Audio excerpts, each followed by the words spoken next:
Jones, which is the last part of this adventure collection.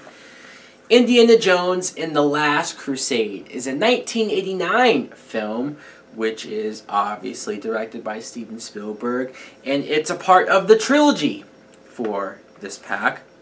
Now, the plot of this movie is we see Harrison Ford as Indiana Jones, and he finds out that his father has gone missing because his father, played by Sean Connery, was on this job looking for the Holy Grail. That's what it's called, the Holy Grail. So not only does he have to go and find out what happened to his father, but then he has to get to the Holy Grail before the Nazis get to it. Now, what I think of this movie is, I like it. I did.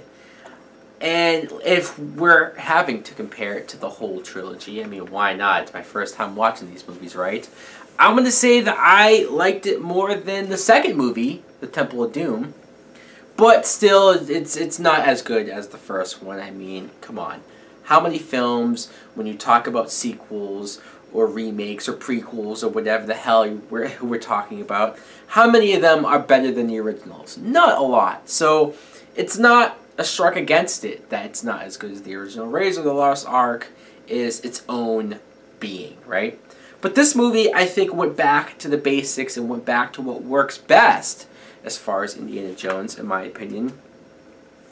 First of all, I like that this movie starts with some backstory. I mean, look, I love the fact that Raiders of the Lost Ark starts with Indiana Jones already established and already who he is. You know, they don't deal with him as a kid or why he does what he does. He is. And that's cool. That's refreshing, because nowadays it's all about origin and backstory and flashbacks and this and that with the first movie. Here, though, this franchise, it's like we establish who the character is, we establish what type of person he is, and what type of adventures that we can take this character on. And then by the third movie, then that's when we can delve into the backstory. We see flashbacks of a very young Indiana Jones, played by River Phoenix, which is cool. And you see him not only trying to stop these guys from taking this artifact, but he goes on this big chase, and we see a lot of things that set up the character that we know.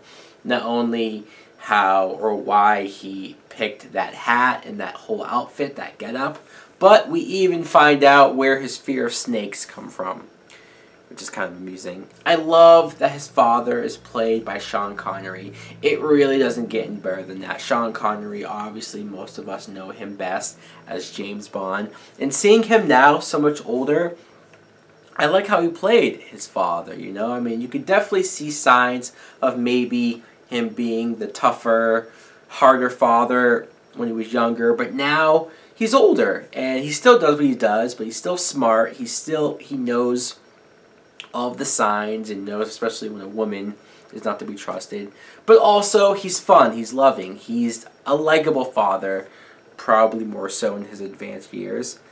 And the Nazi plot. Yes, the Nazis are back. And I know I said, like in the second movie, that I was glad they veered off away from the Nazi stuff, but I didn't mind them bringing it back, especially now we finally have a sequel that takes place after the first movie. Why not do more with it? Hell, we even see Hitler in this franchise for the very first time. And our female lead is this character, Elsa Schneider, who Indiana Jones first meets her, and you think she's going to be the love interest, the girl he falls in love with. I mean, it's been a different girl every movie, so why not, right? Well, no, she's a Nazi. She's not to be trusted. She's one of the bad people. But I do like how their relationship is played up. I like that, sure, she turned on him. Sure, she's a Nazi. Sure, we shouldn't like her or trust her, right? But you could tell she still has a thing for Indiana Jones. You could tell that there's still something there. I'm not going to say I thought they were going to end up together, but I did think there was still hope for her and that she could come back from every bad thing that she has done. And the action was good. There was plenty of action, pretty decent special effects, only like one or two scenes where I thought the effects were a wonky, but still a lot going on here. A lot of chase scenes, a lot of fun. It's definitely a lot toned down from the second movie as far as how dark that was. This is more family friendly. And it's funny to say that because it's PG-13. It's the first in the series to be PG-13, more so because the PG-13 rating is now in full effect. And I almost could have bought this being PG more so than the first two movies. And I haven't mentioned this at all once, which shocks me. John Williams' score for these movies have all been great, but more so the Indiana Jones theme. I mean, it's a classic. It's something that when you hear, you instantly think of the character. And that's what I love about John Williams' style, his score. The fact that he's scored so many movies and made so many popular and just themes that you can sing yourself to, and what a great composer. I mean, if he's not the best of all time, he's damn sure up there. So guys, what more can I say about The Last Crusade? I'm sure they named it that because they really did think it would be the final one, and for many years it was the final one. There's one more left for me to watch, and again, I haven't watched it yet, but I haven't heard great things about it either, so that should be interesting. Thanks for watching. Like, comment, subscribe. Later.